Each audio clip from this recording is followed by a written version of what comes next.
Israeli সামরিক বাহিনীকে সমরাস্ত্র সরবরাহ করা দেশগুলোর মধ্যে অন্যতম ব্রিটেন, যুক্তরাষ্ট্র এবং জার্মানি।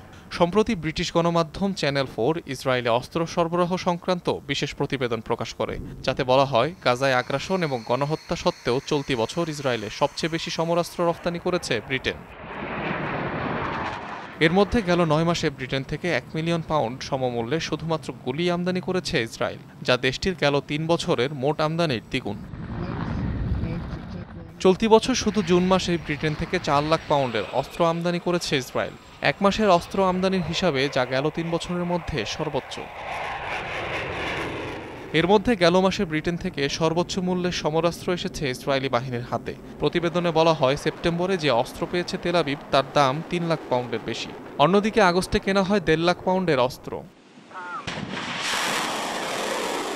তবে ব্রিটেন থেকে কী ধরনের অস্ত্র পেয়েছে সে তালিকা গোপন রেখেছে ইসরায়েল। প্রতিবেদনে বলা হয়, মিসাইল, টর্পেডো, বিভিন্ন ধরনের বোমা এবং গ্রেনেড পেয়েছে তেল আবিব।